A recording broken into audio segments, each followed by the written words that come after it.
Elderberry syrup has so many health benefits. Most of the benefits are surrounded around cold and flu. It can reduce the symptoms, severity, and how long it lasts. And it's anti-inflammatory, so it helps with muscles and like your sinuses. And it's also a good source of potassium. So it's all around beneficial. It's really good for your heart.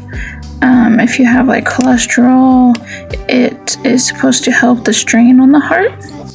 And so just an all-around good thing to have on hand. So this is our first time making elderberry syrup, and I wanted to take you guys along to show you how we did it. So we found these elderberries. They seem to grow, just from what I've seen, close to like deep ditches that hold water. And so we found some in a ditch, and we are just getting them cleaned up. I tried an experiment with filling the bowl with water, and whatever floated to the top I took out of it. So most of the green ones floated to the top, and so that's a good little trick if you decide to do this. Now, elderberries are toxic if you eat them raw, so these are not something that you want to harvest to eat. These are, once you cook them, they're completely safe. You cook everything that would be toxic, and it's a possibly toxin, so it's not even a guarantee that it would make you sick, but it has been known to make people vomit like immediately. So even if it's not toxic, it's not good for you. And so making the syrup is the perfect way to get all of the health benefits from these elderberries. So we spent the day just kind of piddling around and harvesting these, and then the next day I was able to go ahead and pull all the berries off of the stems. They come off pretty easily. They do, they're very purple, so they will dye your counter, your shirt, anything you get it on. It did wash off of my hands just fine though. Anytime you try a new food or a new medicinal herb or anything like that, you want to try a small portion. That way you can find out if you have any kind of reaction to it. So after we made the syrup, I just kind of dipped my finger in it and put a little bit on the side of my tongue just to make sure I didn't have any kind of reaction. And so I just want to remind you, if you are going to try this, to always be cautious and not to take when you take elderberry syrup, you're only going to take like a teaspoon at a time anyways, but for your very first time, you don't want to take that teaspoonful. Also, apparently keep them away from your cats, because my cats were trying to eat them. So if you do get them, keep them put up so no one ends up eating something that could potentially be toxic. So you can see there's a lot of little debris and things in here, and that's why I ended up filling it up with water. Instead of putting them in a colander, I filled up the bowl so I could scrape off what floated to the top.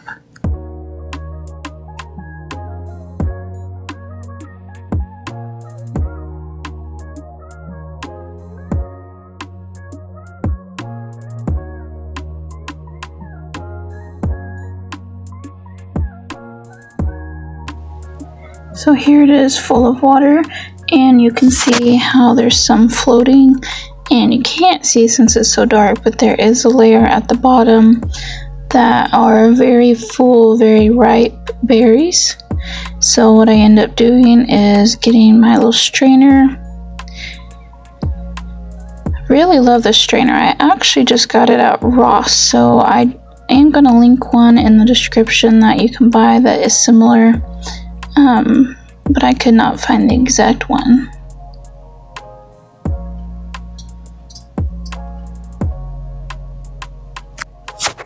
As you can see, I've got some helpers here. For some reason they were very interested in the elderberry. It must just smell like something they wanted.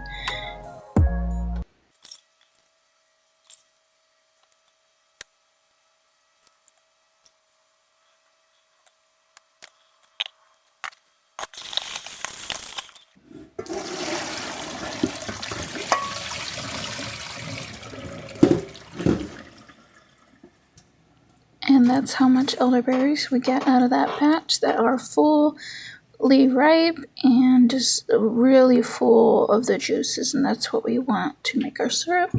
We just want the best of the best. I did make the syrup very concentrated. I actually forgot it, and so it boiled down longer than I was wanting to, and so it is very concentrated.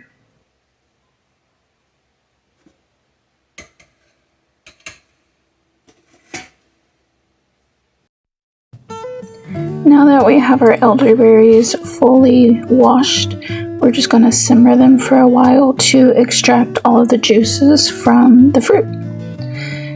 So after they have simmered, you just want to strain them and get all of the juice away from the flesh.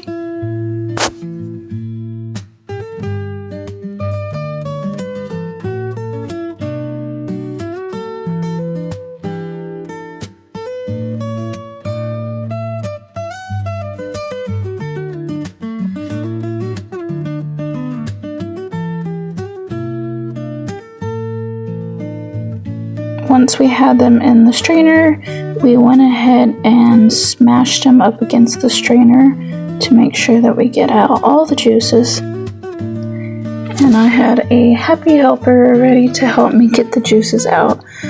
It was so reassuring to me that she already knew what to do. She was like, "Can I come help you mash them?" Like, she already knew we were going to be doing that.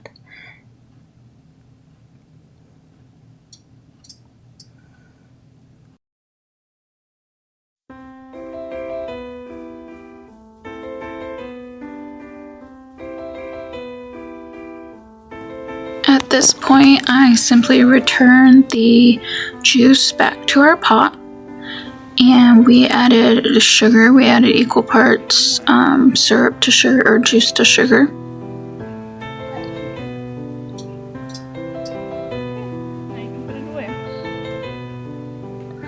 And we're just going to cook it and let the sugar dissolve.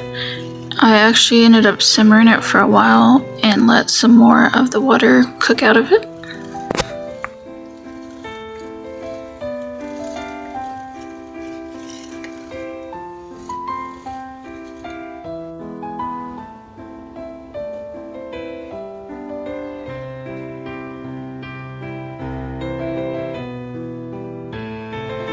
And here is our finished syrup.